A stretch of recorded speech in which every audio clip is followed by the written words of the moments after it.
I wish I could start a podcast like before the podcast starts because I feel like almost every time I have a guest that joins me, we're always having such an interesting conversation right before we hit record.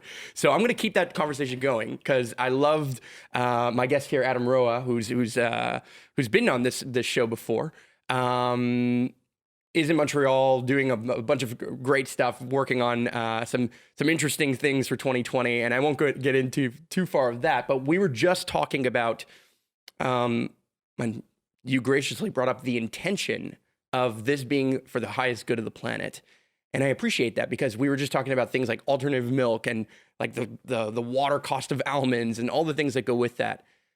And there's one thing that I really take from you were at our latest mastermind that we did in Costa Rica about a year ago. And one of the things that you mentioned, you said so beautifully around the fire at one point, was around the ideas of apathy, right? That essentially one of the biggest dangers that we have in our world is that when we become apathetic to the way that the experience of others not only being humans, but also animals, the planet, that we essentially can fall into hatred versus love. How do you, talk to me more about that apathy that you think is sometimes hurting us, is hurting our ability to give a shit. Yeah, I think that the enemy, if we're going to even use that term, I don't like to use that term, but the obstacle that we face, the greatest one, I think, is apathy. Mm-hmm. I don't think it's actually people. It's easier to observe hatred and anger and these sorts of volatile emotions and think we have to watch out for that. We have to watch out for the anger of Islamic radicals, or we have to look out for the hatred of racist cops, or like whatever it might be. But hatred, anger, these sorts of things, these are expressions of deep feeling, of deep emotion. And so when someone's feeling a really deep emotion and they're expressing anger, hatred, whatever that might be, it's showing that they're still willing to take action that they think will move that emotion. And so with education, I believe that action can be directed in a way that's more supportive to shifting this planet in a really loving way, as long as they're still willing to take that action. But when it comes to apathy, what happens is now you have someone who literally has gotten to the point where they think that their action doesn't matter. They think that why get upset? Like, doesn't matter. Yeah. Why vote? Doesn't matter. Why this? Doesn't matter. And it's like trying to, if you had to move a giant boulder, it's the hardest part is getting it rolling from a dead stop. But if it's rolling and moving a little bit, it's exponentially easier. And I feel the same way about kind of the emotions that we're experiencing right now. I don't get triggered by seeing angry mobs in the same way that other people do, because I recognize that means that people are still willing to change. They just may be uneducated, or not even uneducated. The education they have around what's causing the problem and how to solve it is misinformed, in my opinion. I love that. I love the idea that it's like, even if they're expressing it in a positive way or a negative way, the fact that they are expressing it in any way means that they give a fuck, right? And that they're showing up in some way, shape, or form. Maybe not in the way that the Bible would want you to show up, or any religion or dogma would want you to show up in some way, shape, or form. But it allows us to recognize that there is maybe even hope in those kind of negative emotions. Yeah, and what you just spoke to is my point around education, because a lot of what we're seeing on the planet right now, people would say is what their religion wants them to do. You know what I mean? Like when we talk about radical Islamists, when we talk about really like radical pro-life, like Republicans for the most part, or whatever it might be, there are at the far end of that spectrum definitely religious undertones. So the interpretation of the Bible, the interpretation of the Quran, these are where I feel like they feel like they're educated. Mm. I get messages all the time from people who are asking me if I understand that Jesus Christ is the only way that I can be happy, or my savior, or any of these. I get a lot of that. A lot of that. Mm-hmm. And I had a message. I wish I had if my phone's over there, but I had a message just like the other day, someone asking me, "Are you religious?" And I said, "No, I don't practice any particular religion." And they said, "Do you just believe that nothing happens after you die?" And I said, "No, I just don't think you need religion to believe that, or anything else." Mm-hmm. Right? But that person clearly has associated any evaluation of spirituality, any evaluation of life after death, and mm-hmm. probably a lot of other aspects of their life to being based in religion. And I find that to be really interesting. And that's why I say it's really an education issue. And I also recognize that I don't necessarily think I'm right. Like what I'm educating on people right now, I'm technically educating people in a way. I'm professing what I believe in hopes that other people will take on some of my beliefs. Mm-hmm. That is why I speak the way that I do. So there's some level of preaching and everything anyone says realistically. Well, yeah, we are always trying to convert people to our view of reality. Mm-hmm. And so that doesn't mean that mine is right. I just have the type of mind where I've done a lot of thinking about it, and mm-hmm. I've done a lot of self-reflection, and I've done a lot of analyzing of the collective and different issues. And I feel like more often than not, I will meet someone and feel like I have some ideas and some practical solutions to what I feel like are some major issues that I think would work. Mm-hmm. And they may disagree, but often it's because they haven't put in the same amount of thought. Mm-hmm.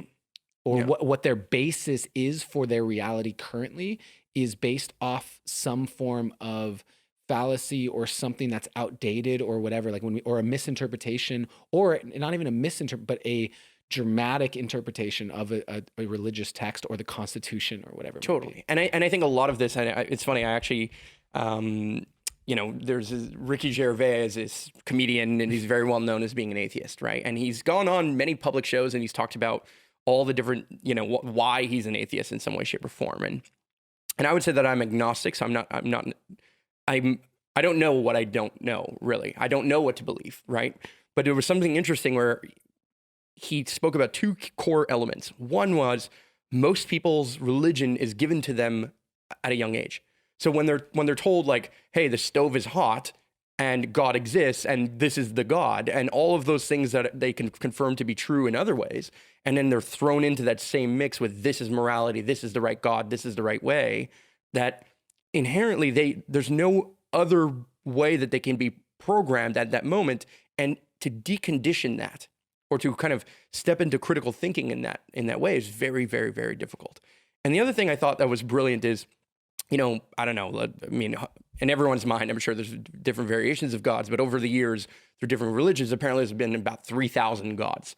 And what Ricky said, what I thought was brilliant, was, I'm denying only one more God than you. You're denying 2,999 gods if you believe in only a single God, and that God is the God, let's say.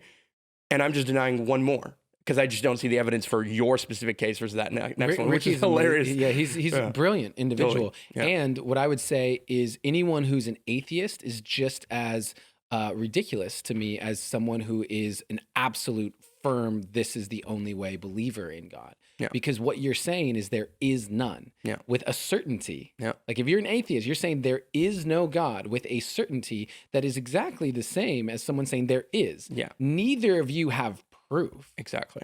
Of scientific proof. Both of you are going off of anecdotal evidence. Mm-hmm. And so I think the only actual space that has any sort of rationality to it is being like, I don't know. Mm-hmm. I don't know. But I do know that my life looks this way when I have this belief, or this way when I don't, or I see the ways that this belief serves me or it doesn't. And so that's where I disagree with anyone who's an atheist, because absence of evidence is not evidence of absence. Totally. And so there is a lot of evidence for the existence of some sort of consciousness beyond what we can see or even consciously understand. Mm-hmm. If we just label that God, that divine intelligence, that thing that just is the fabric of all of this that we can't really understand, and we just call that God, I believe in that. Mm-hmm. 100%. I mean, there has to be some force that we'll never be able to explain. Because even if we can explain one, then what explains the thing that created that force in some way, shape, or form, right? And it's you like, go into the like, sorry, and I was just gonna say that, and that's the God of the gaps, right? Like there's always a Yeah. gap in our knowledge, and there's only the only thing I can kind of prove right now is that I'm here and I'm speaking to you. You know what I mean? Like I But are we can't a really say simulation? where I came from. Well, that's the whole point, right? I can only say that right now my consciousness is currently in this state. What this state is, am I like a little tiny atom upon a universe of a much bigger version? Is there a multiverse? Is there all kinds of different things that are going on? I mean, fuck me if I know, you know what I mean? Yeah, But, and if you if you even just go to like this table or our skin or whatever, and you get into like the quarks and the Plancks or whatever, you get them really down to the smallest unit. There's still space between them. yeah. Like there's still, what is that space? What is the fabric? What is holding this all together? And the thing that makes this all run, we're in a mathematical universe. Like this thing is algorithmic. It's the everything that's going on right now. There, in my mind, there is a mathematical computation that could explain how it works, but it's so complex and infinitely intricate that we just couldn't. There's nothing. It's almost like, I don't know, within the matrix, for example, there's just no way to compute or have computing power that can understand the matrix.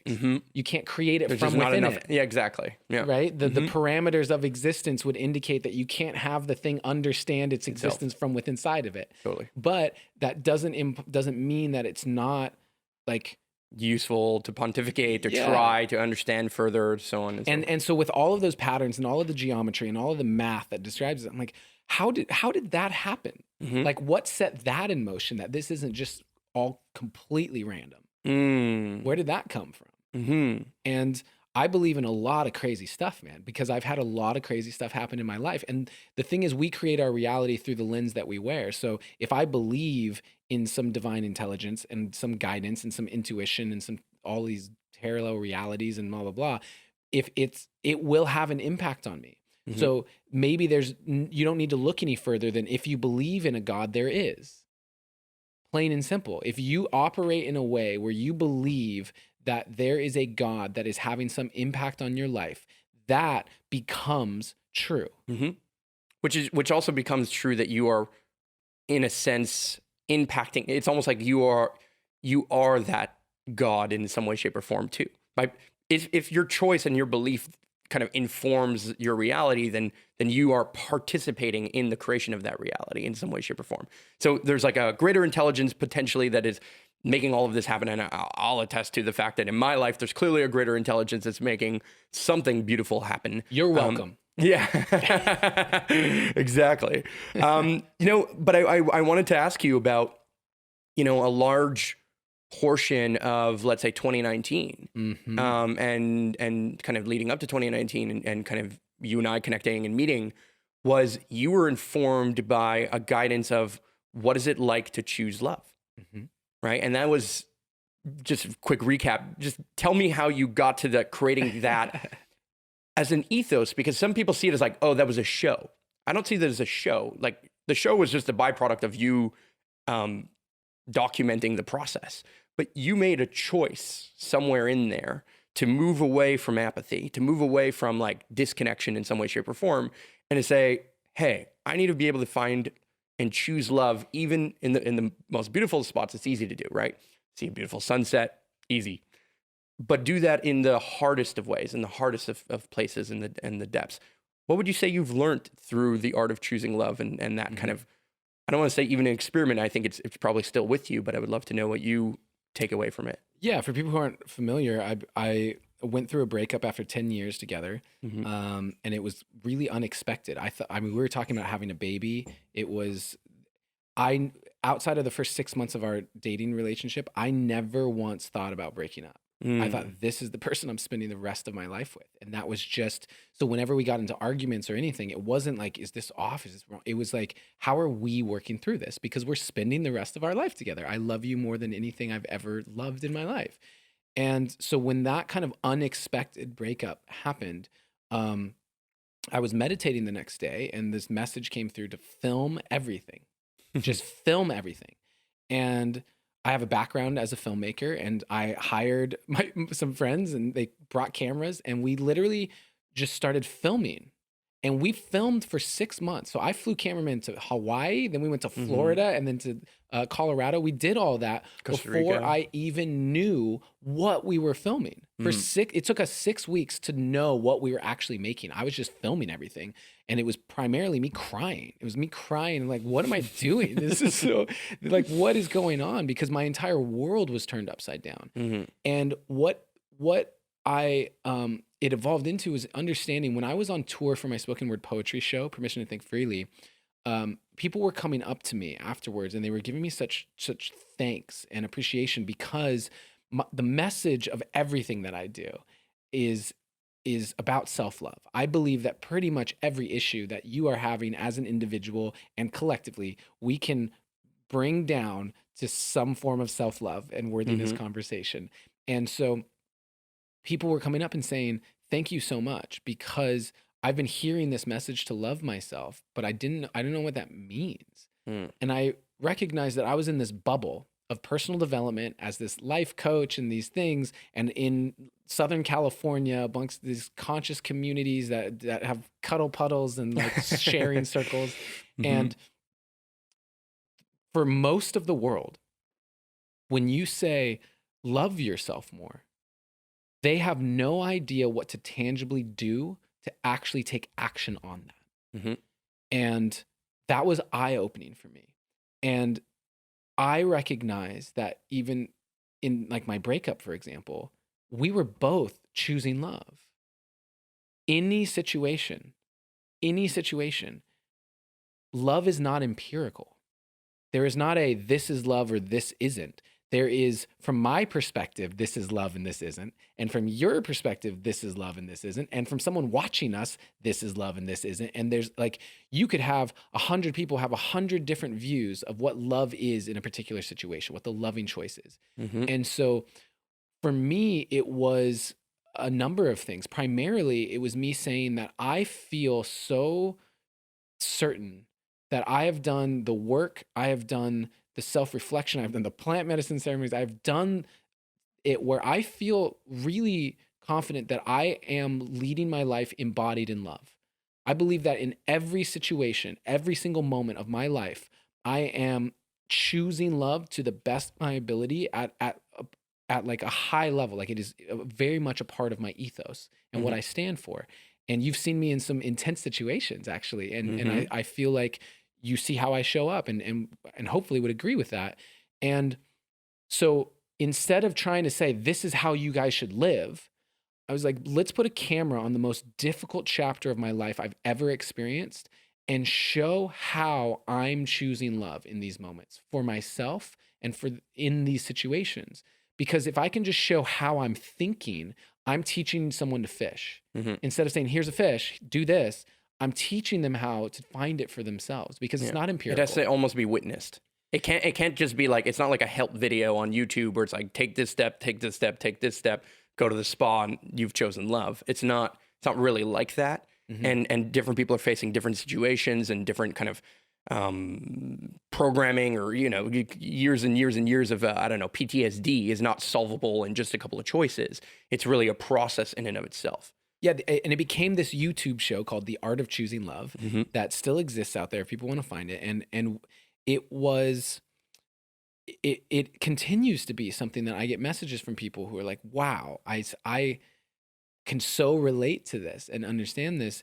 And I think that when we look at leaders of consciousness and thought leaders, what is valuable from those thought leaders is not their thoughts themselves. I think what is most valuable from the thought leaders is how they arrived at those thoughts. Because it's like, so generally equating this to sports, most of the time, the best athletes on the planet, the best at like Michael Jordan, Mm-hmm. is not going to make a great coach Mm-hmm.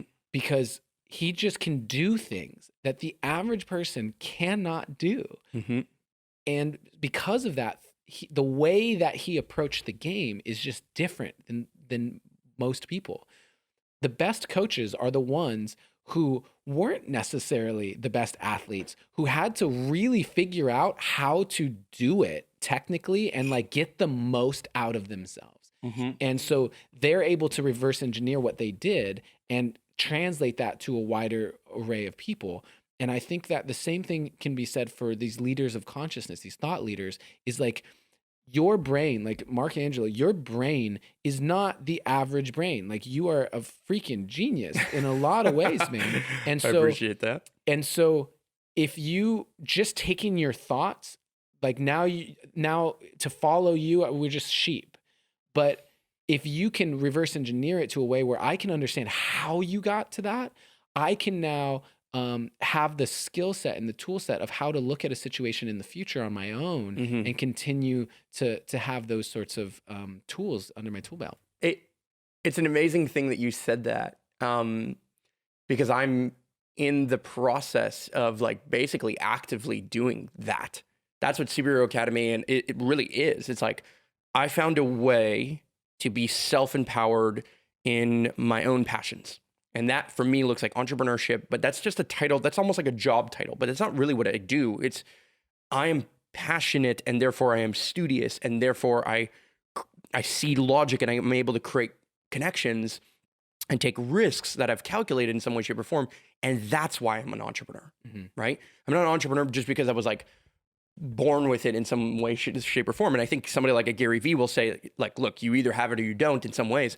And I think part of that is true, right? Like back to the Michael Jordan example, it's like if you're like 4'6" and you want to make it in the NBA, the likelihood that that's just going to work just doesn't work out, right? There's certain things, there's certain body types, there's certain elements that you're blessed with, and then other elements that are other forms of competitive advantages. So that's why you said like sometimes it's not the most able player from a physical perspective, it's the most able player from a mental perspective. Those who can see the game ahead of the game can compete in a different way, even though they can't, dunk in the same way, for example, on a basketball court. And the process of what it took for me to get here, I thought was much simpler. And I was like, oh, I could package it and make it into a course like everyone else did. And I saw value in that. And I saw that it could be financially beneficial, all those things. But for me, it's really a quest to, in some ways, it's a quest of immortalization. It's like, if I could take my frame of thought and let it live beyond me, then I'm doing the same as what Albert Einstein did, for example, right? Creating theories and kind of building a pathway for people to understand more of the world around them. But in this case, it's really understanding more of the world inside of you. And if I could attribute, and I'll ask you this question, if you could attribute like one training, one thing that you think unlocks some of the other elements, what would you say that is? And I know what my answer is. Yeah, mine too. Plant medicine. Yeah. Without a question. Like it's a journey within. There is no doubt in my mind the single most transformative experiences that I have had, if I can attribute to one thing, is plant medicine. Yeah. And that is because, like, let's just go into this. So people are like, oh, blah, blah, blah. Let's go into the science behind it. Mm-hmm. What is happening is you are unlocking neural pathways in your brain in a way that has never been unlocked before, which means you will see patterns that you have never seen before, which means that you will have access to seeing the world differently than you've ever seen it before. Plain and simple. Go and look up the research of what they're doing with people in CAT scans or fMRIs or whatever it is on their brain while they're taking psychedelics. Your brain lights up differently than it does otherwise. And when I say plant medicines, I'm talking about altered states of consciousness, because you can do it through breath work. You can do it through Vipassana meditation. Like, you can do it in a lot of different ways to alter your state of consciousness, because what's happening in your altered state of consciousness is an altered brainwave state. It's an altered, your brain is working differently. But if you are not finding ways to alter your state of consciousness, you are stuck in a hamster wheel of the way that you see the world. Totally. Plain and simple. And that's why travel is such a big one too. You want a simple one, like you have some stories in your head about plant medicine or whatever, or you don't have the patience for breath work or whatever it is, like go travel. Go put yourself physically in places you've never been before, in cultures you've never experienced before. It'll do a similar thing. It's just important that people give themselves an opportunity for their brains to work differently. Yeah.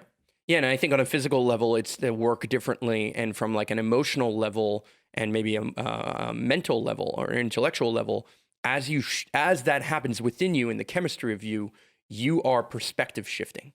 And through different perspectives, can you see yourself and therefore the world in a different way, right? Like I can see the world in a very ugly way when I see certain perspectives on what is happening on the nightly news, right? And that perspective is just kind of fed to you, and it's fed to you in the same format that's working over and over and over again. And it's almost like a junkie being addicted to that. Paying attention to news as a whole is us being addicted to a frame of mind and even a frame of understanding, right? The way that it's said, the way that it's communicated, how the camera angles switch, the speed at which it's communicated, all of those things, regardless of the content, are part of the message, right? And for me, plant medicines, I don't know, like I agree that you can alter your state with like breath work and all those things. I don't know that I would ever try those things or even believe in those things if it weren't for the fact that I had tried different plant medicines. But that's because plant medicines are easy. Well, yeah, they can be tough to do. But Totally. what I mean is like eat this thing, exactly, drink this thing. It's a forced perspective. Then you're in, right? Yes. Exactly. Breath work is a like wildly uncomfortable, intense, hours long experience to have. And so, I mean, it doesn't have to be, but if you do 5 minutes of breath, like 5 minutes of breath work for me is so painful. It's really like, can be. Yeah. When I do my breath work, I was talking to someone the other day, because every once in a while, if I'm going to bed, for example, and I'm going in my head about like my ex-girlfriend or something and this breakup that has been so incredibly difficult for me and surprising in that way. But what I'll do before I go to bed is like, I won't be able to fall asleep here. Or if I do fall asleep, the dreams that I'm going to have, I don't want to have. So I need to change my state. I get to change my state before I go to sleep. And like breath work is something that I'll use sometimes. I'll do like 60 seconds, you know what I mean? 60 seconds, and then just allow that. 5 minutes for me is a lot. I don't know what it is. I have a resistance to it, like pushing through that threshold, but I have so many friends that love it. That want to go for an hour-long breath work. I'm like, every time I do an hour-long breath work, bro, I'm crying my eyes out. I'm like, so much happens, but it's intense. I never regret it, but it is intense. It makes me feel like, I mean, we're gonna go to the cold plunge after this, right? We're gonna go to the spa and cold plunge and stuff. And before I step into that cold plunge today, like the one they have on the roof of this spa outside or whatever, and it's snowing right now, and there's a part of me that's like, I don't want to do this. I don't want to do this. And I feel the same way about breath work and these various things. Plant medicine has a lower barrier to entry in terms of just physically just doing it. I think the barrier to entry is a collective programming around it being a drug, being dangerous, being illegal, being whatever these things are. And I ask people all the time, like my mom, I would ask her, if it was legal, would you do it? It's like, well, it's like, okay, do you know why it's illegal? Do you know how it became illegal? Do you agree with every other law? Do you break any laws at all? Do you feel like you have any gray zone with like the speed limit? Do you feel like you have any gray zone with like women just got the right to vote during like not that long ago. So when you weren't allowed to when you weren't allowed to vote, is that cool? Like you're good. You're like, you know what? That's the law. Like that's the way it should be. Or did you question that? The legal system as being an indicator of what is good for you or moral is a terrible thing to use as a compass. So would you say that your mom or your family, let's say, is concerned about your use of plant medicine? Because I would say mine is.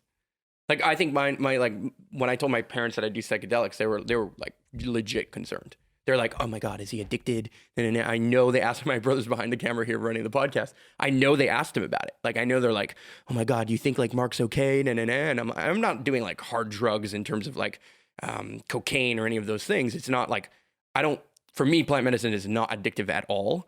I do enjoy and I do regularly seek the perspective shift, but not regularly in the sense that it enhances my life in every aspect for me.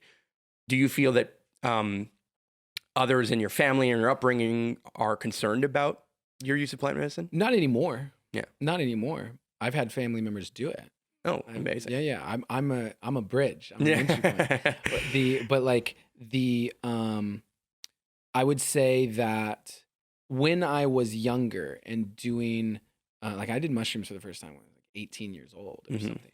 Just put it on some pizza, ate the pizza, and then had my mind stripped out. I remember looking at a pillowcase. I was looking at this pillowcase and it had all these little threads in it. And then there was this one thread, and then I was like I pulled it out, and then I looked at it and I went, oh my God, only these threads right here even know that thread's missing.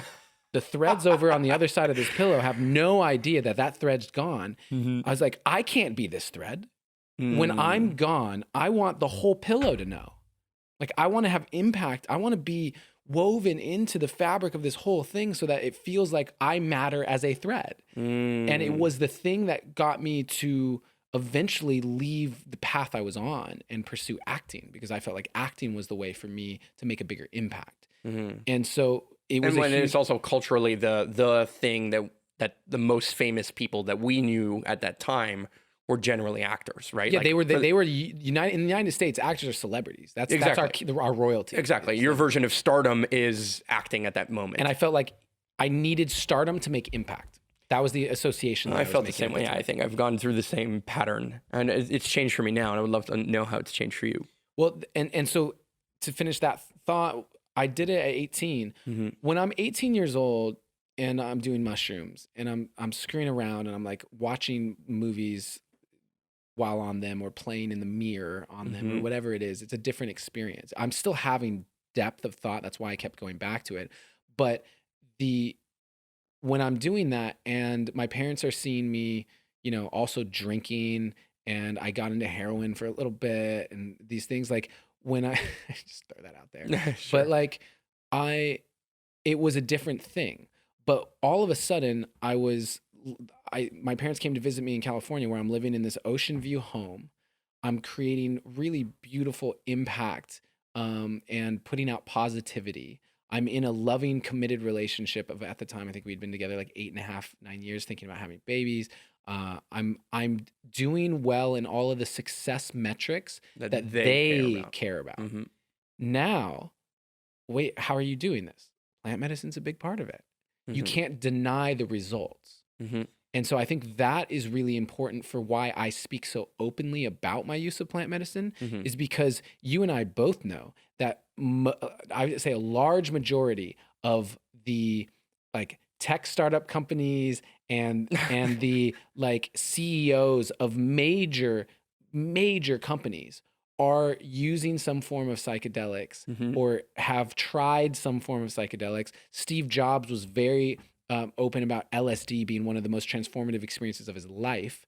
And like, if we're not, as leaders, if we're not speaking about how valuable they've been to our journey, I feel like it's an incredible disservice to try and tell people that they should do it without it. Like, oh, I just happened to get here. No, I've done like 40 something ayahuasca ceremonies and 100 something mushroom ceremonies. Like, those have played a major part in becoming who I've become. And so it does a number of things. It reprograms people into thinking, oh, well, he's not a scumbag, loser, homeless, nothing. Like, okay, now they can't assume that if you do it, you will become that. You can't anymore. I am proof and you are proof that that's not the case. And it's also me saying, you don't like, here's a pathway. If you don't know what else to do and you're really struggling and whatever, like, here's a pathway you may not have tried. Yeah, I think what you believe you can find confirmation of, right? So I can find confirmation of people who are total idiots that are essentially not caring about the world or maybe apathetic in some way, shape, or form, whatever it is, who have also done mushrooms. And I can also find people who have done mushrooms and drastically shifted from a state like that into a state of higher consciousness for themselves, right? Not from my own perspective, just even in their own admission of such.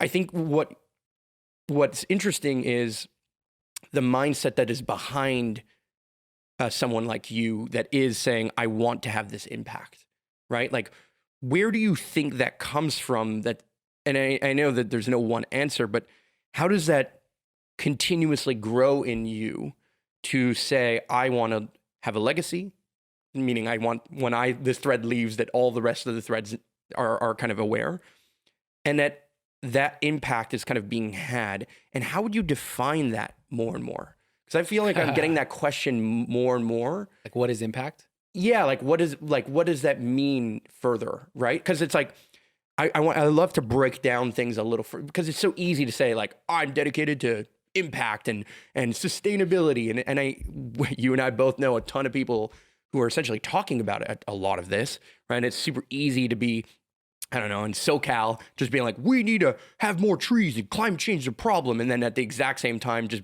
source all our food or all our life from Amazon and Whole Foods and all the different things that go with that. But the idea is, impact is easy to speak about, but how is it kind of, what is the fabric and what is like the pattern that kind of gets you to make it? Because I see you as a creator is what I'm trying to say. And I think a lot of people are talkers. They create some things, like, yeah, everyone and their mom has a podcast, and I'm part of that.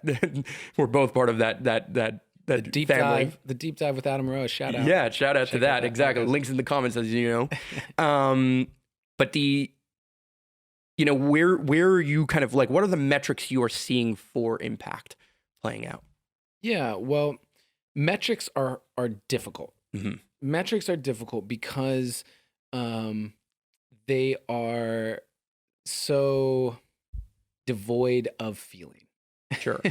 Like, when you get into it's like, how much did my social media grow? How much reach did my videos get? Sure. How much money ROI did I make? How much money did I donate to charity? Like, Mm-hmm. whatever those metrics are, right? Yeah.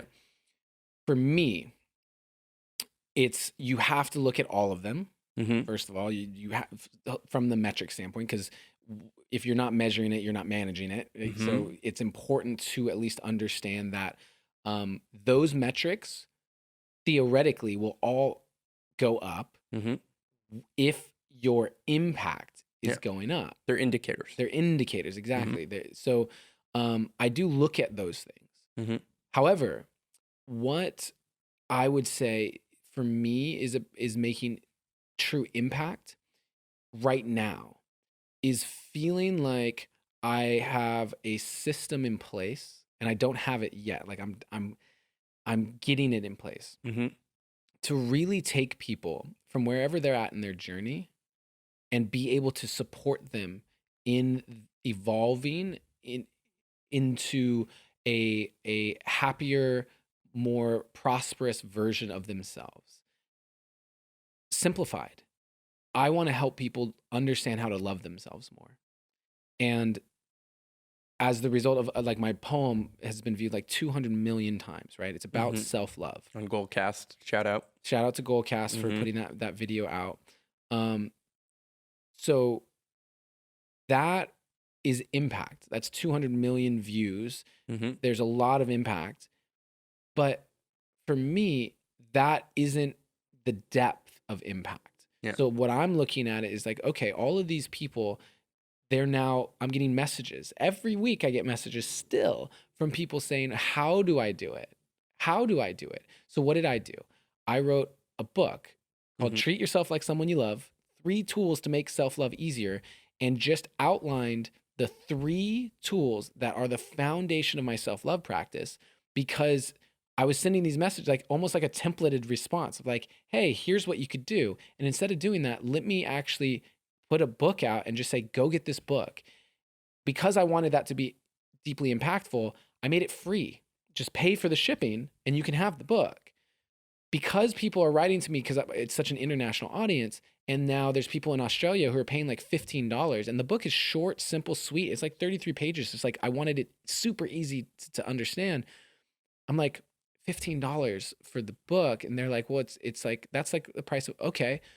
So let me make a digital version. Let me make an ebook version so that you can get it for like $4.99 or whatever it is and not pay $15 if you're overseas and have to pay for that shipping. That's me saying, how can I create? And then someone reads that book and they're like, okay, meditation is a big one in that.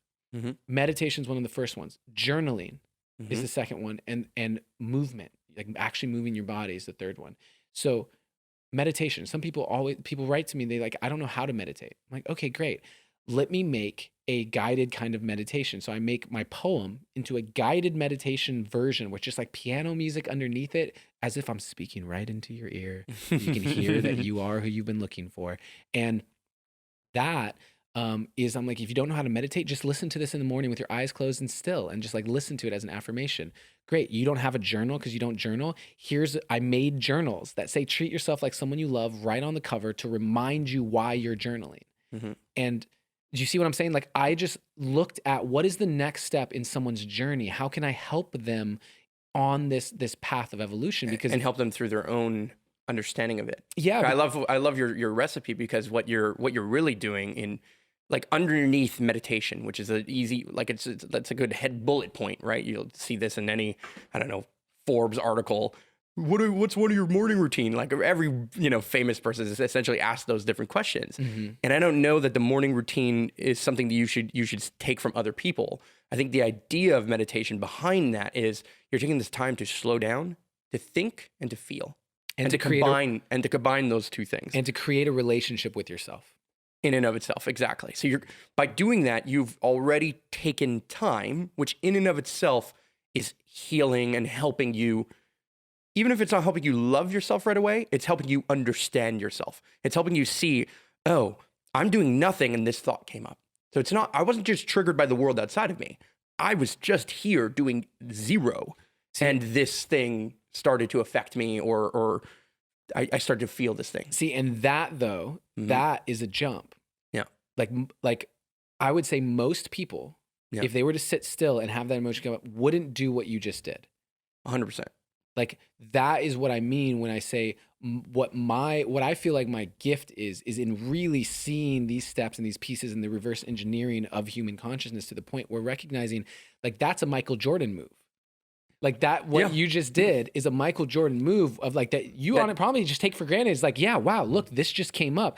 That person doesn't even get that far. Most people have this feeling and they're like, this, like, and then they stop, mm-hmm. right? Because they don't make the association of how interesting that is that showed up, and then make the correlation of, like, well, where did that come from? Or, like, they don't know. Which is why stacked with journaling, it's helpful. 100%. Right? Because I don't know that in my first meditations or in a younger version of me, that I would have that thought today, that I would have today. So the journaling process in and of itself then helps more consciously, less so. Let's say it's less in the EQ, even though you're writing from an EQ kind of perspective, you're still writing it down kind of intellectually. So you're able to process it and you're able to reprocess it later. Right. But I think what you're basically saying, though, is my Michael Jordan move is processing. And I think the fact that I take the time to even process and calibrate and recognize that the answers that I'm seeking are oftentimes in just me shifting my own perspective, or noticing my own perspective, noticing where it's helping me, hurting me, right? Like, the thief of joy is comparison of some sorts, right? Like, but where am I doing that? It's easy to meme. It's easy to like on Facebook, but where do I see that popping up? And then, oh shit, I was graced with something amazing. Let's say the tea in my cup. And I'm like, yeah, but it could have been better. Right. And then all of a sudden I'm chasing after this more egoic way of mm-hmm. having impact, versus the more kind of the impact I really want to have is on me. And I know that if I'm impacting me deeply, then those who interact with me, or interact with my content, interact with anything I create, will also energetically see or experience elements of that impact. Not the full thing, but a little dose of it, right? And that's what your poem does and gets 200 million views, for example. Yeah, well, and the poem makes it really simple. The poem, literally the last line of the poem. So start today. Yeah. Take a good long look in the mirror and say, Mm-hmm. I am who I've been looking for. Mm-hmm. It gives them something to do. And I promise you, anyone who's listening to this, watching this, whatever, if you go into your bathroom and you stare at yourself in the mirror Mm-hmm. and you say, I am who I've been looking for, and you do that a few times, and you say, I love you, and you do that a few times, you'll feel something. Mm-hmm. Something will happen. Mirror work is incredibly powerful. So it gave people something to do. And the Michael Jordan move, if we're talking about that for you, is something happens, you start processing it. Mm-hmm. However that looks, you start processing it. Yeah. That is something that you and I both do that can be taken for granted. When we realize that for other people, they feel something, they may avoid it. That may be actually their go-to.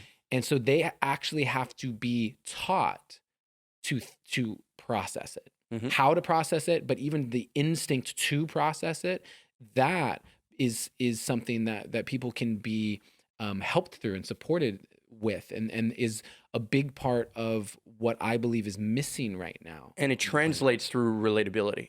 Right. It translates through relatability. This is why I think like a Tony Robbins event is so successful, is the way Tony Robbins does an event is not just, I'm from the stage, here's what I learned, here's what you can do, blah, blah, blah, blah. Eventually, somewhere in this event, he picks someone. What is the challenge you're going through? Now, many people could relate to that challenge, first of all, right? So beyond me giving you advice on the challenge, let's just relate with this one person and like feel for this person, even though it might not be my situation. And if it is my situation, I feel even deeper, right? Mm-hmm. And the taking of the time of listening, of hearing that person out, of just like acknowledging their emotion, acknowledging the feeling that they're having, and then saying, maybe this is a way that you can change that. And most of the time, he leaves them in a state of like, you are the difference that you can make in your life about this issue, let's say. And your commitment and certain things, I won't go into the neurolinguistic programming that Tony Robbins does in many ways, which is an underlying force of his genius. All that to be said, and that's his Michael Jordan move, in my opinion. But totally. He's gonna grab your wrist, and he's gonna totally amazing. But the idea of that processing, what I like about that is, what I really focus on is not the transformation that one person has, it's that everyone listening now witnessed what they could do. Not everyone will do it, but they could do it, and it's showing that potential. It's showing the alchemy live in person, and then saying, why don't you just take just a little bit of time to do this for your own PTSD? It's the exact same problem, for example, right? Like, why not create that space or create a container or even hire someone to just like literally ask you the same questions? Well, that's why I share the way that I do. Yeah. That's, people say to me all the time, I'm so inspired by your vulnerability. Mm-hmm. Like, I've never seen anyone share like as openly as you do. Mm-hmm. The idea of putting a camera on myself going through a breakup after 10 years, literally the next day, basically, is crazy to anyone who's been through, like, I had friends who never said anything about the show, then went through a breakup and then called me up and said, I can't believe what you did. The idea of putting a camera on me during what I'm going through is, I've never. Yeah. And, but the reason why I do that, the reason why I when I was going through a really dark depression last year, I started talking about depression and what I was going through, is for that exact reason. If I can sit here today and be this person and be happy and be like making impact and be successful by whatever metrics other people may have that they need to see, and they can recognize that I came from sexual abuse, like being hit with belts by my dad, like, having been cheated on by my first love and second, and like all of these things. And if I can go through those experiences and become this person, my hope is that everybody out there who feels like what they've been through is too hard to move through has a reference point for what's possible. Just like you said about that person in that room. If you know that one person has done it, now it becomes possible. It is now possible. A 4-minute mile So it's the equivalent of that on an emotional level. 100%. Where would you say is like the blue ocean of your growth at this point? Like, where's your edge right now? And I can, I'll give you a second to think about it. My edge is that I've moved from, I think I've spent a lot of my career and time and energy essentially becoming incredibly good at intellectually processing things. And now I'm I would say in 2019, end of 2018, 2019 began the transformation of my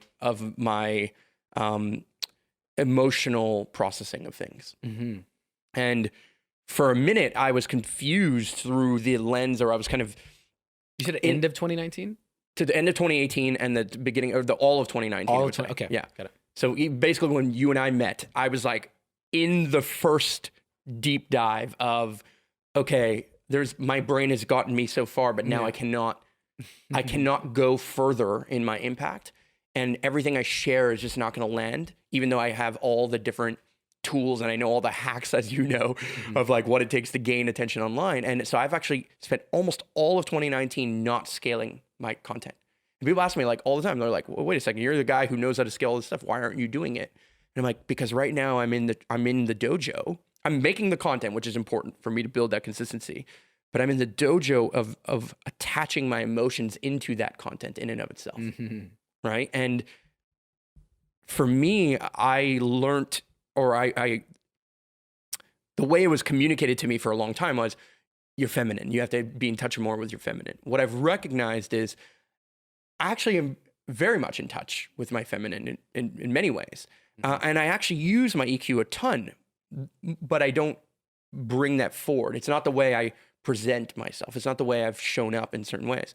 And certain people in certain situations have led to my transformation of that, right? Like just recognizing that even though it might be irrational that somebody just needs words of affirmation, even though I'm giving them every other love language in that moment, right? Like I'm hugging you, I'm saying all the things, everything I'm doing with my actions, for example, everything I'm gifting is pointing in that direction. But without the words, somehow doesn't land. I'm realizing I can tap into something so much more powerful than what my mind is capable of. Which is that emotion, which is that authenticity.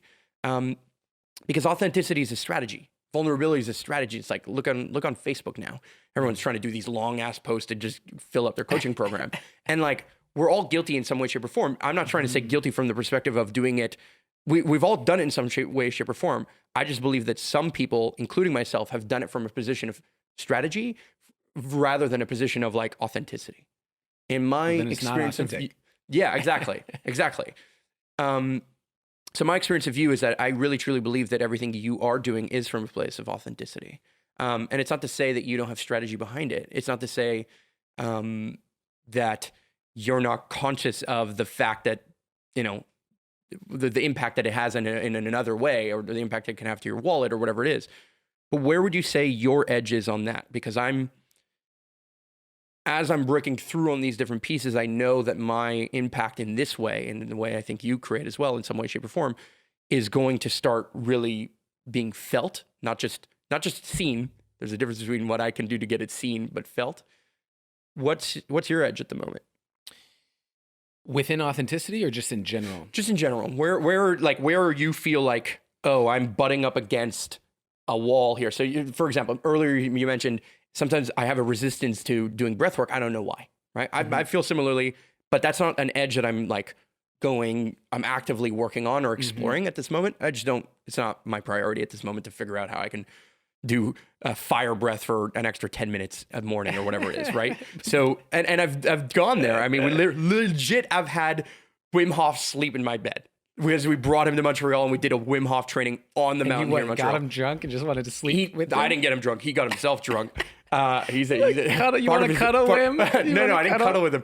I gave him my room. And totally, literally gave him my room and we hosted him. It's a way better story to leave it like you cuddled with Just leave it vague, yeah. No, but so for example, at that point, my conquering of cold actually happened in that moment. Like, I can live in Montreal because I don't fear the cold anymore. Mm-hmm. And for me, it's a huge benefit. There's lots of competitive advantages that come with that, both strategically, but it's also my hometown. And that's really why I'm here, right? So if I really tap into it, it's not just a strategic thing. I'm here because I love it. Where's your edge that you're deconstructing right now? I mean, I got a couple. Okay. I got a couple. One is, let's go with the biggest one, I think, right now, is women. I'm single for the first time in over 11 years. Wow. And the breakup happened, in, I think, September. So it was like 3 months ago. And in that 3 months since the breakup, there was like this back and forth, like, is this the right thing or whatever? It literally wasn't until the end of the year, like the end of the year, which was like 3 weeks ago, that I actually said, you know what? I'm letting this go. I'm not going back to this thing. This is the decision that I get to make in order to move forward. Right. And so for only 3 weeks since that decision. And like I said, to this morning, full transparency, for whatever reason, I dreamed about her last night. And this morning I woke up and could not get back to sleep. And I was like, what am I doing? Like, what the hell is this? And so I'm single for the first time in my entire adult life, and committed to being single for the first time, not wanting to have another, like, I don't want someone I love to come into my experience right now. I don't want, because it's actually easier for you at this point. Well, there's in a weird way. I think I said to you the other day, for 11 years or whatever, I've had a partner. And so at least half of my energy has gone into the relationship and the partner. What do they want? What do they want to eat? Where do they want to go? What do they want to do tonight when I get home? Like, it's some level of compromise or, co-creation, co-decision making. And there's a lot of ROI to that in a lot of ways. And I'm so grateful for the ways that I've grown. And I'm curious what it looks like to pour 100% of my energy into me for an extended period of time. And so that's an edge for, like, what does it look like to really own me? And that's been like this morning, to use that example, I woke up and I'm like, okay. And I took out my journal and I started writing poetry and lyrics, because I'm stepping into music, which you've heard some of. And amazing, by the way. Thank you. And like, I want to make music that plays on the radio, not even the radio that, but you know what I mean? Like, I want to make music that is mainstream and continue to make poetry that expresses. And so I used to be someone that needed to be in a certain creative headspace to create. And that's why a lot of my early poetry was commenting on things that I saw: war, the Dakota Access Pipeline, racism. Like, it was commenting on these things. And now I'm stepping in. What does it look like to actually be in the moment of waking up and being this emotional angst and be able to put that into art in the moment? And so that's a big edge for me. To do it. And so that's something I posted about it on Instagram, like, just yesterday. And that's one aspect of how I'm pouring into me. On the other side of it is, what does it look like to date? Like, what does it look like to meet women? Because I have had so many stories around sexual energy and relationships and different things. For example, being molested at a young age, the story that came up in my head, one of them was, it is not safe to be the object of sexual desire. So I went my entire life basically not wanting to be sexually desired. I wanted to be appreciated for my intellect. I wanted to be appreciated for my talent. I wanted to be whatever, but being sexy, that was not something that I wanted. And so that is a new thing, because in the dating world, like, you want to be seen as sexy. That's big. So Totally. How do I allow myself to move through my internal resistance around that as I do that? I had a date yesterday. Amazing. I had a date yesterday. And at the end of the date, right, she just came over and we just hung out and made tea and just talked and whatever. And she's a beautiful woman, really interesting. And at the end of it, she was talking about, because we had a kiss, but at the end of it, she said, I think we want different things. Like, I'm calling in a partner. Like I want a partnership. And for me, it feels like to be physical, I would want, I want to be physical with someone that I feel like there's a future with. And I said, great, that's amazing that you have that clarity and that you want that and you totally deserve whatever it is that you want. And with coming out of relationships, with the amount of travel on my schedule, what I'm looking for is people who I feel like I have deep connection with, that I can be physically intimate with for whatever length of time, wherever I happen to be, and not feel like I'm now obligated to be in relationship. I don't have to FaceTime you every couple days from the road. And then, you know what I mean? Like that doesn't have to be a thing. And I believe that that's possible. I know that that's possible. It's totally possible. Right. Yeah. But like she doesn't want that. And that's okay. Don't make that mean anything about me. Don't make it mean like there's anything wrong with her or me or whatever. Where you're at, it's where she's at. But like those conversations, that's the first time I've ever had that conversation. That's the first time that I have ever met someone online, because it was through a dating app, and then invited them over to my place. That in many ways is the first time since I was 23 years old that I've had a woman come over to my place. I'm like, am I gonna, like, what's gonna happen tonight? I don't know. That like aspect of dating since for over a decade now, I haven't had those experiences, and I definitely haven't had them since this level of consciousness, since my spiritual awakening, since whatever, and navigating that in addition to navigating, like, I'm a public figure now.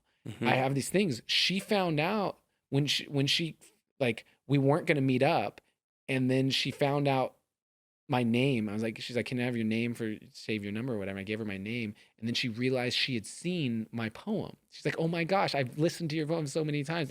All of a sudden she wanted to hang out. Do you know what I'm saying? And like the navigation of, is that bad? I don't know that's bad, because the poem's me. It's a part of me. It's part of what I do. So if you're attracted to that, that's amazing. If you're attracted to my That's success, the point. That's why you made the content in the first place, in some way, shape, or form. Right. But at the same time, I have a resistance to, I would like you to want to hang out because of the phone conversation that we've had and the things like that. Totally. Not because I'm this person, which is why I don't put my Instagram attached to my dating profiles. But then I have my friends being like, what are you talking about? That's a deeper look into who you are, which is another way of saying, and if you don't, then they're like, oh, are you hiding something? And right? I'm rambling, but you can see this kind of world. The fact that you're rambling is exactly. I was about to say it is that edge of like, I don't actually know how this plays out. Yeah, I don't. Yeah, I've been dealing with that. So do you know who Sam Coulter is? Yeah. Yeah. So Sam Coulter's a phenomenal videographer, content creator, just absolutely amazing. I met him at the end of August at an event called Triplet, and I just went and showed up. It was actually the first event I ever bought for myself as an attendee. Wow. It was the first time I ever paid just to go to an event. Thanks for slumming it with the rest of us. Yeah.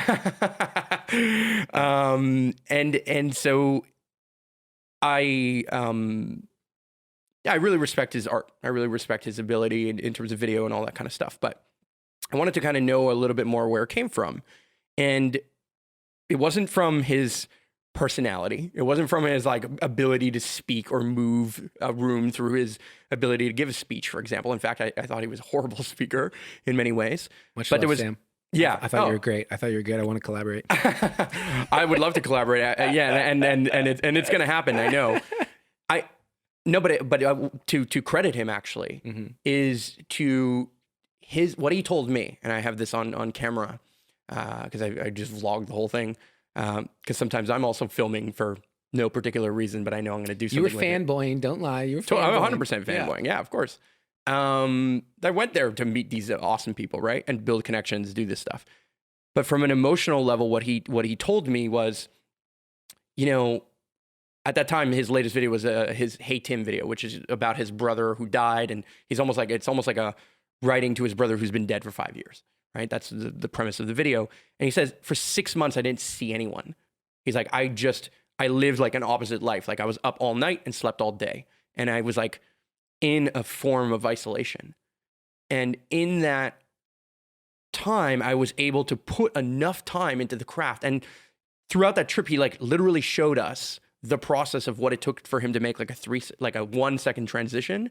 But the amount of that he spent like 5-6 hours on that one transition in that one moment of the video that is the wow factor. It is the difference of why his videos stand out more than the next person. And he's like, none of that is possible without my balance between collaboration and isolation. And what I've started to realize is it's less just on a let's say a relationship from a man-woman perspective, but my relationship with others is that I've been in a form of collaboration for so long. Even in relationships, not the same relationship in the same way that you dated somebody for 10 years, but I've been in a relationship for a long, long, long time too. And so there's been very small periods of time that I'm single, and there's even less periods of time that I'm isolated.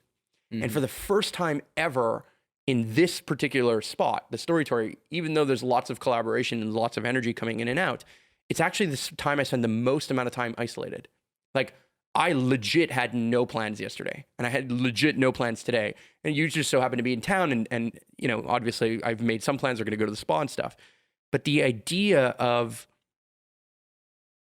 again, creating space for me seems to be coming up more and more and more. And I think meditation is like a way of doing that in the micro, but understanding when should I be like public and be like out there and kind of collaborating, and when should I be like inside and not only looking inside of my own self, but just creating in a different way, spending more time mastering the craft, both from an intellectual level, but also from an emotional level by just putting in the time, the hours, and creating this space.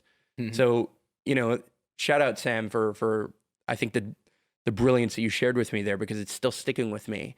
And I think it plays out in many levels, and that's what I'm hearing with you when it comes to the relationship side of things. Yeah, I think about this. I was in a 10-year relationship. After we broke up, I hired cameramen who followed me around the world for a year, mm-hmm. literally with the instructions of the more intimate, the more uncomfortable, the more raw it feels, put a camera on it. So no privacy. Yeah. Got into another relationship for a year with a woman who began traveling with me. We like lived together on the road basically. Mm-hmm. And so I haven't had my like living on my own at all. Mm-hmm. Like pretty much my entire life. Mm-hmm. And so I have never, for example, paid rent in a space that is purely mine. Mm-hmm. And so yeah, this is my first experience with that too. Yeah. And so the other day, let's go back to this date. I just continue with the relevancy of the now. We were on a FaceTime call, and I was like, oh yeah, well, what are you doing tonight? You want to hang out? Mm-hmm. And she went, yeah, I mean, I guess. It's like, and it was this thing, and I was like, oh, she's like, yeah, let's do it. And I went, no. If you're not a fuck, no. Yes. Yeah, I was like, no. This is how I operate. You don't understand. Like, mm-hmm. if you're not excited, mm-hmm. I don't want to exactly. hang out. And so she's like, well, no, it was, and then we ended up getting off the phone, and then she followed up with a text message. Mm-hmm. And later when she came over, she said to me, you know, you don't know someone's circumstances. Like, when you invited me, I was thrown off of like being put on the spot and my past experiences. And there's been, you know, issues in the past of like fears and different things come up. So she's like, I was excited, but it just looked different. Yeah. And it was really, that was something she said to me that I took to heart, and I went, okay, you are 100% right. I made an assumption that because it didn't look the way I wanted it to look, mm-hmm. that you weren't excited. And therefore I was like, okay, but deeper than that, what I was actually happy about was I was totally cool I didn't need her to come over and hang out. I would have done a bunch of things. And this is what people is something important that I'm glad is coming up, because I'm speaking about this more and more, which is I don't know if people really understand how much time I pour into becoming the person that I am mm-hmm. on a daily basis. Mm-hmm. Last week, I woke up in just the worst space, and I didn't know what it was. Before I turned on my phone, I had done 4 hours of self-love for myself in various ways. That looks like stretching, that looks like dancing, that looks like meditating, that looks like journaling. I spent 2 hours writing poetry. By the way, what that 2 hours looked like was I probably had about 16 lines written after the end of 2 hours. Mm-hmm. And that's very little in like quantitatively, and I was stoked. I was so excited about those lines of poetry. Yep. And then I spent 45 minutes talking to a friend because I was really frustrated because I didn't know where to take it. I didn't know if this should be a song. Does that mean I need to change how I'm writing it? Should I be thinking about melody now? Like, what do I do? He's like, just write. Yeah. Like, just let it come out however it comes out. And I was like, thank you for that reminder. But it's funny to see how one moment I'm thrilled where people would be like, you only wrote 16 lines in 2 hours. And then the next Perspective. yeah, it's all perspective. But the point is that I gave myself those 4 hours. And then that evening I'm watching hours of interviews with like Kendrick Lamar and Pharrell and just all of these different things about how do I want to know what their creative process is like. Yep. I want to understand how they view this so that I can learn from people who are great. I take masterclass. I've taken masterclass with Timbaland, Christina Aguilera. I'm in business negotiations right now. I found out there was they advertised it to me. There's a masterclass on negotiating. And I went, what? Great. And I started that and I'm watching that. And like, in order to be great at whatever it is, and right now, what I desire to be great at is using art to help people love themselves more. And in order for me to do that, I need to understand how to love myself more. And I need to understand how to create art. And so those two things are where I pour my energy and my attention into. And I know you're the same way. Like, if you want to get good at something, you want to be great, you get to study it. You get to pour time and energy into it. And so when people ask me, well, I feel like I'm in this depression, this anxiety, and I'm just like, I don't love myself. I'm like, what did you do today to love yourself? Great. What did you do today to love yourself more? And they usually have like well, I like blah, blah. It's like a thing. They're not sure. And I'm like, great. You weren't intentional with that. You're trying to find something that you can say you did, but you weren't intentional. Like, this is what I'm doing to love myself more. Yeah. And two, it's like 5 minutes. Yeah. It's 5 minutes. Great. How much time did you spend on social media today? What is your average screen time on that report that you get? What is it? And tell me what your priorities are. How deeply do you actually want to love yourself more if it's 5 minutes when you're spending 3 hours on social media? Yeah, totally. I boil everything down to the ability to manage your time is probably the most powerful way that you can express your intention, like the most tangibly, right? Like, we can speak all day about all the transformation we want to make, the impact we want to have, but what you spend your time on is the drastic change. And like, I see myself in you in so many ways, and I appreciate you for the time that you do put into it. And I know that that's true, right? Like, man, I'm even watching a TV show right now that's like, it's called Mad Men. It's about essentially sales guys, marketing kind of thing, but the behind the scenes of the office of that thing. Honestly, I watched the whole first season. I don't really like it yet, but I'm choosing to watch. I decided I'm going to start the second season and to only watch it from the perspective of like, how are they telling me this story? What don't I like about this? What's landing? What do I like about it? Right? Like, even from the nuance of the camera angles and the sound effects and the way that the story cuts from this thing to that thing. So I'm starting to now process content from a totally different perspective. That is, I am watching and I'm choosing to watch something I find particularly not exciting yet for the sake of understanding the art of what is going on here. And then even trying to understand, man, this show has had 9 seasons. Like, people love this show in some way. I fell off on like season 6. Sure. So what is it that they loved about it? What is connecting here?